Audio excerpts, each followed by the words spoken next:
Hello, everybody. It's your boys back for another episode of Squad's Night In. Now, today, we have a sort of sequel to the last episode when we talked about finals. This week, we are going to talk about winter break and all things winter. Now, before we do that, let's go over to your boy Jaime and get the fun fact of the week. Hey everybody. Hope you are having a good time and finishing up your finals. The fun fact of the week is the Earth is closest to the sun during the winter. Interesting.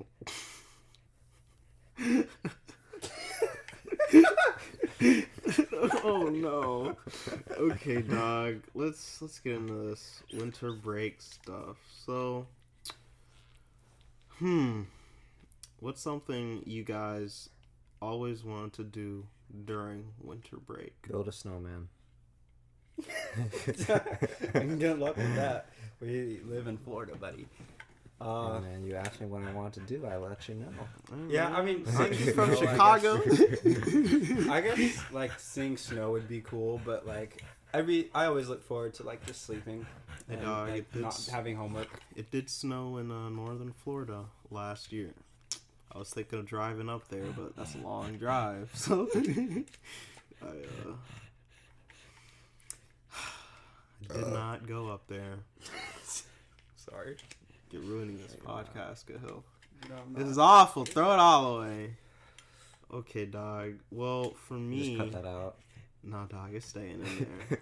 This is quality entertainment. This is what the people want to hear. Okay. Uncut, unedited. All right, raw let's footage. continue. So what were you saying, Josh? Well, I mean, for me, I think I'd always want, because a lot of my classmates during like winter break and stuff, they always go like halfway across the world. And you know, I always wanted to do that, but I mean, I have like all these fish tanks and pets, and you know, I think that's honestly holding me back at this point. Like, I can't go anywhere for an extended period of time. And you can't get your sister to look after the tanks? Nah, dog, they're freaking brain dead. Dang, are you just They calling them will out on not- Instagram? Like, she if you pay her? would not do it. She won't. It's And they hard start getting with her? anybody to do anything, dog. Dang. It's wild. Now, other aspects of winter. Do you guys have winter terms at SBC or no? Yeah, they actually just started it this year. Are they just like regular classes or are they like random classes? They're like random. Well, I don't want to say random. They're like, some of them are like your core, like humanities and stuff that like you can just get out of the way in like 4 weeks instead of like the entire. That'd be tough. That would be hell. But no, I don't think it's like humanities because I feel like that's too long. I think I saw like speech, like really easy, Yeah. like the easier classes. You know what I mean? That like Yeah. you need to get the credit for, but like Mm-hmm. you don't need 16 weeks to do a speech class. You know what I mean? Like, you just don't. Like, Yeah. I honestly thought it was, like, a huge waste of time when I took speech. It was, like, during fall or spring, one of those semesters, and, like, we had 16 weeks to do it, and literally, like, we would just be listening to the professor talk about absolutely nothing, and it was the worst thing ever. You get up and you do your speech. Speeches, I mean, did take like a couple classes to get through everybody, and then like, you know, maybe a third class because like people were like waiting until the last minute because they absolutely didn't want to go up. Yeah. But it doesn't take 16 weeks. I think you can do speech in 4 weeks. Yeah, but where I was going with that is the fact that at my school, the winter terms, it's like we are required to take, I think it's 4 short-term classes. So either like spring break, or not spring break, but like, what is it? Like summer classes or winter classes. And the reason I don't do a lot, like there's some really cool like they make you go like some of them are like study abroad, and you get to go like all over the world to like London or, you know, like Costa Rica and things like that. Mm-hmm. And what really annoys me is the fact that I'd be paying, you know, like $1,000 to take a class that's not going to count for anything. Right. You know, and it's just like, it's like I want to go to, you know, London, but why would I pay $1,000 to go to London And to study Spanish Yeah. when I can Right. just pay $1,000 to go to London and enjoy myself? So, I mean, it's kind of like, you know, the whole study abroad thing in general. It's just, I want to go to these places, but do I really want to go to those places just to learn? You I know, mean, I think it'd be pretty cool to, like, you know, do that. You know, you just go there for like a semester. For a semester, you're living in, like, you know, London or something, and Paris, and you can just, you know, do your class, and you can just walk around the city at night.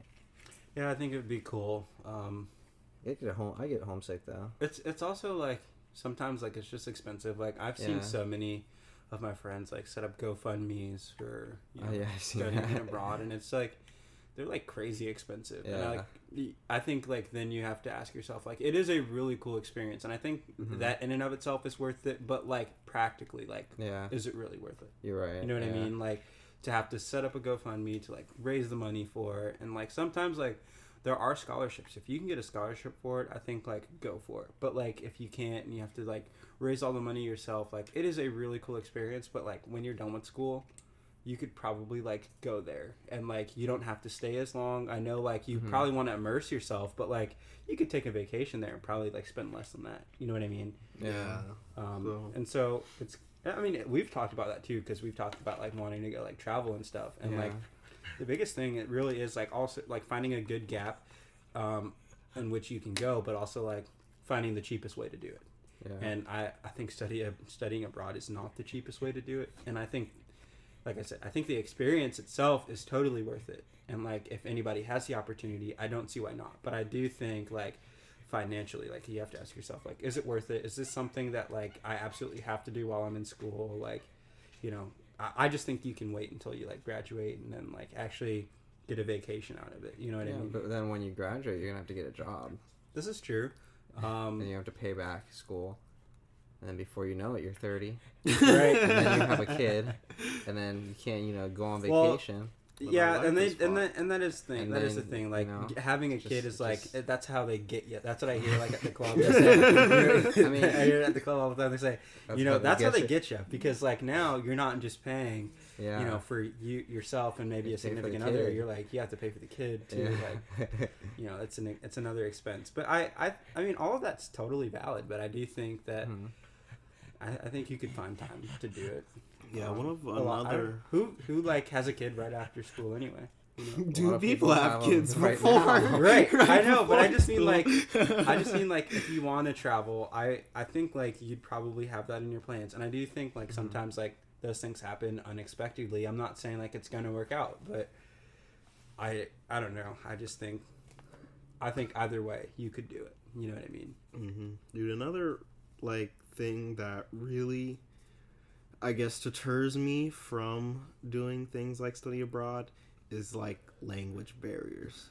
Oh, I really? think I think that's gonna be, you know, because we always hear about these things like, you know, Mhm. because every time I go somewhere, my dad, he's like, oh yeah, you know, English is pretty much a universal language nowadays, and everybody, you know, there's at least somebody in every country who speaks English. Right. But I'm just like, do I really want to be, you know, that tourist who goes to, you know, like Thailand and is trying to, like, find my way around speaking English? And it's just like, I don't know. I just think it's going to be really difficult. Because, like, when I went to Costa Rica, you know, even though a lot of people spoke, you know, English, a lot of people just didn't speak English. Yeah. And it was like me like sitting with this one dude for like 10 minutes trying to interpret what he wanted to say.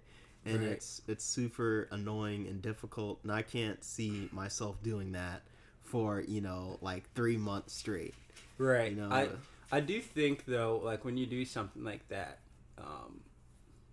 when you kind of trap yourself into doing it, you've raised the money, you've spent the money, you know, doing this. Like, there is an aspect of like, you know, totally immersing yourself. Like you have to, you know, completely immerse yourself into the culture.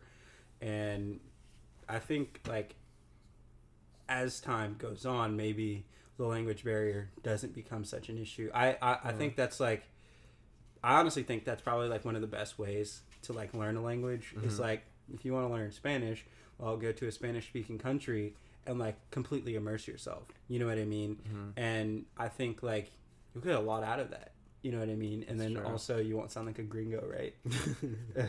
Yeah, I mean, yes and no. I mean, some people do have their American accent, you know, and they can't help it. But I think like if you completely immerse yourself and like you learn there and you're taught there, you have a significantly better chance of like learning. Yeah, I mean, just look at everyone who grew up in the public school system who took 10 years of Spanish and they can't say anything in Spanish versus, you know, the Spanish people that came here to the U.S.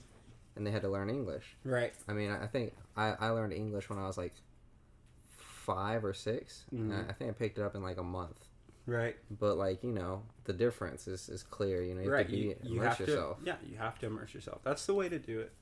But then again, I think it's easier when you are a kid to learn a new language. Yeah. Because it's like, it's that whole thing of, you know, it's like I wanted to learn Spanish and, you know, I got pretty far in, but as our teacher said, you know, you have to start thinking in Spanish. Right. And I just couldn't do that. You right. know, no matter how much, I'd always have to, you know, like translate in my head, like from English to Spanish. And that's what like prevented me from getting it. When I was young and dumb, I always bring this up, but I think it's the funniest thing ever. When I was like really young and I was a kid and I was really dumb, I thought, like, because I was dumb and I was an American, like, I thought that, like, when Spanish people spoke to each other, like, they, like, heard English. Oh, yeah. Like, I honestly, I didn't know any better. Like, I literally thought, like, when they were speaking to each other, like, it was English to them. And, like, I was the only one that, like, couldn't understand it. Yeah. And then, like, I actually, like,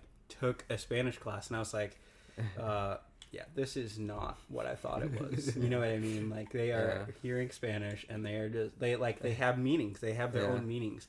But, like, I think that is so funny, and I don't know why, as a kid, I thought that, you know? Yeah, I mean, you know, I kind of agree, now that I see it that way, that, you know, you guys are saying, like, I do think in Spanish most of the time. Yeah. And, like, when my mom and I are talking, I'm thinking in Spanish.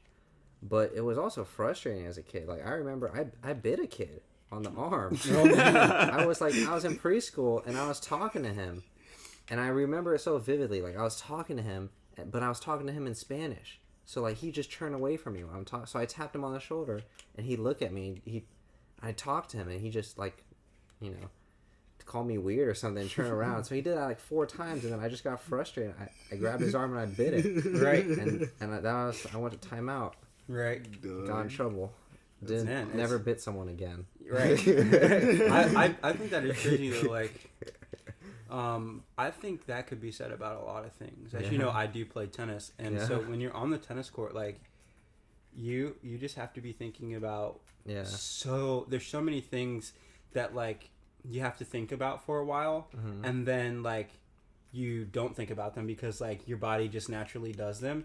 And, like, I think that's how it would be when you're, like, learning a language, or like when you're born speaking a certain language. We all, or Josh and I at least, think in English, because, and it's like, we don't even have to think about, like, oh, I'm gonna think in English. Like, it just happens. Like, our body just does it. And so when we speak, a lot of times, like, I mean, you don't even have to think about it. I mean, you talk. I mean, you do have to think about what you're gonna say, but I mean, you just do it. It's just natural. You know what I mean? Especially so, it's one of those things. You know. I think, like, even though, like, the U.S. does have it, so, like, we learn in school, like, other countries, like, they're, like, surprised that, you know, most citizens in the U.S. only know, like, 1 or 2 languages. Like, in their countries, it's like they learn like 3, 4 to 5. Yeah, because I mean, like, in some countries, you know, like, they take the English classes, but, like, unlike Spanish, you know, it's almost kind of required, right? Because of the fact that a lot of the kids in the schools, like, they get, like, you know, these opportunities to go overseas, to go to American schools, and you basically have to speak English for a lot of these schools, right? And so I think, like, that can get into, like, a broad kind of discussion on why it is that way in America. I mean, we can talk about how you know, they are starving the schools of the funds to have like they literally shut down like the French program at Lakewood, built a new track. You know what I mean? Like, right. And so like I think like a lot of times like we don't have our priorities right, like as a school system, like we don't have our priorities right, and so we're shutting down, you know, language programs, like entire language programs, like that happened while we were there. Like they're like, you know what, we can't afford it, we're not gonna have a, you know, a French class. And I was like, what? Like I was in Spanish, so like it didn't really affect me that much, but like I had a friend who was in, you know, who was taking French, and she was like super bummed out about it, and I was like dang, like we're completely eliminating these things. And so also like another thing is in America you don't have those options, and I don't mean because like they didn't have the funds, like it just wasn't an option. You didn't have like Mandarin, you know, I mean, like at our school at least, like you couldn't learn to speak Mandarin or like any other like language like that's not Spanish or French, you know what I mean? You didn't have Italian, you didn't have all these other classes, so you were kind of limited, at least at our school, to French and Spanish, and then like even then they like sucked up the funds for that, and then like now you're just left with Spanish. And so like a lot of people like end up learning their foreign language in college, and by that point you're already older, you know what I mean? And the saying, you can't teach an old dog new tricks, it's a saying for a reason. As you get older, there's just your capacity to learn is just so limited at some point, because you have habits and you have ways and you're so used to doing things, and I think it's just a lot harder to learn. Yeah, so. Like I would have been so thankful if like during preschool, like I was taught Spanish. Right. Like I would. You've been around. Would be so great. Us so much that you should. Yeah, know but Spanish. like even then, you kind of pick up things like, on things when like people talk Spanish. like it's like some things, but the reason I picked up on it was because I had Spanish in high school, and I can hear certain, you know, like verbs in the sentence that I recognize. Yeah, and but, so you know, it's like I can somewhat translate, but you know, it's like the problem. Like the problem was in high school is that I could write in Spanish very well, but I couldn't speak it at all. Right. Like, I was just, because it just, as I said, it took me so long to like translate in my head what I wanted to say, that what came out wasn't a very coherent sentence. And that was so funny. Like I loved Spanish. I actually I took up to like Spanish 2. I started Spanish in high school. And I actually went up to Spanish 3, and like I actually was like pretty good up until Spanish 2. Like I was like at the end of Spanish 2, like I got pretty good, and then like I had a really bad Spanish 2 teacher, and like I feel like my growth just like got stunted based on that. Like I had a really bad Spanish 2 teacher, and then I had her for Spanish 3. I'm not gonna call her out, but she just like wasn't that great of a teacher, and she was just like talk about her daughter, and like the kids would just get her riled up talking about her daughter and her gymnastics and stuff. And so like I wasn't really learning anything, but in Spanish 1, like I was getting so good, I was learning how to write, and it was awesome. And but after that, and like so Lakewood messed up, and like after Spanish 1, like I was in Spanish 3.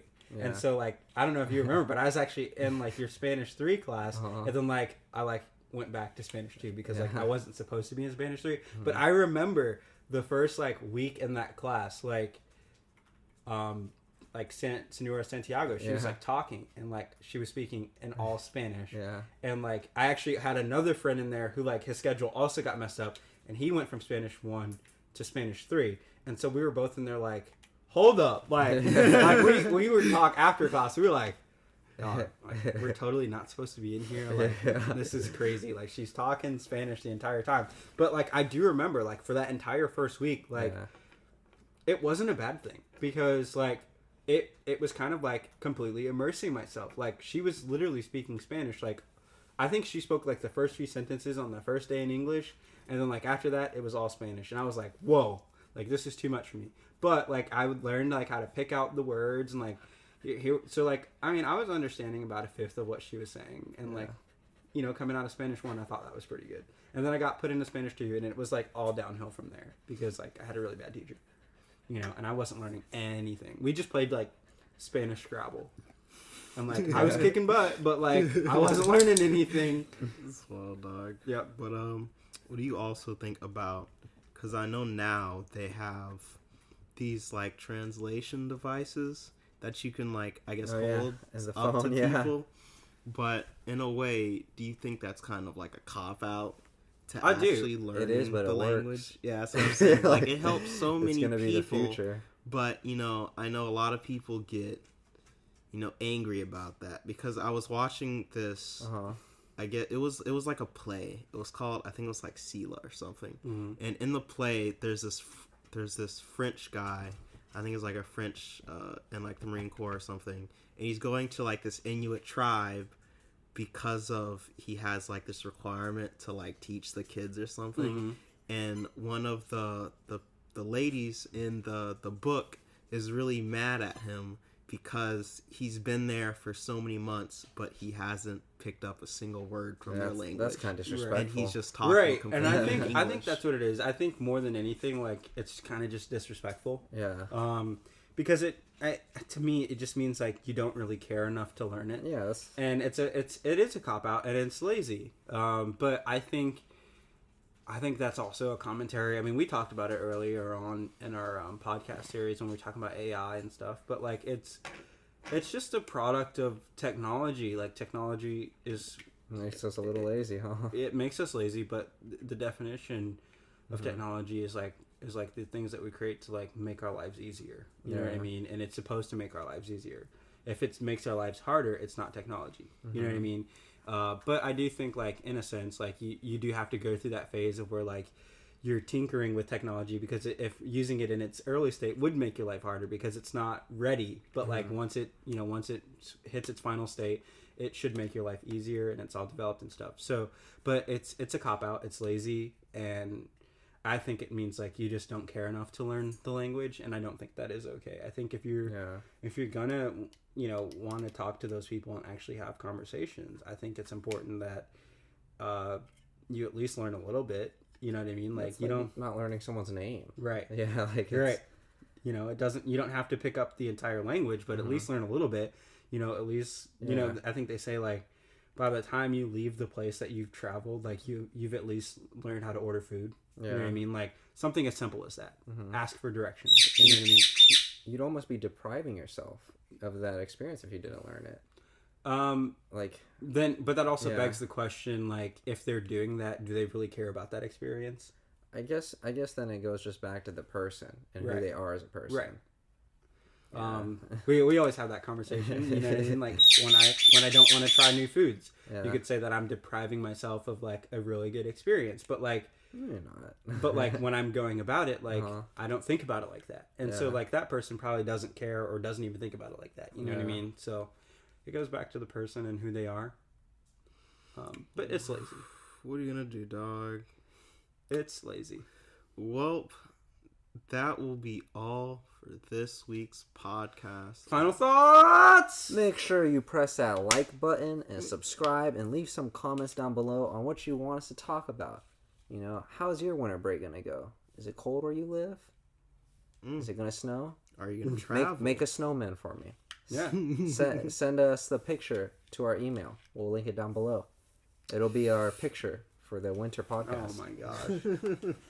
Well, we will see y'all next week.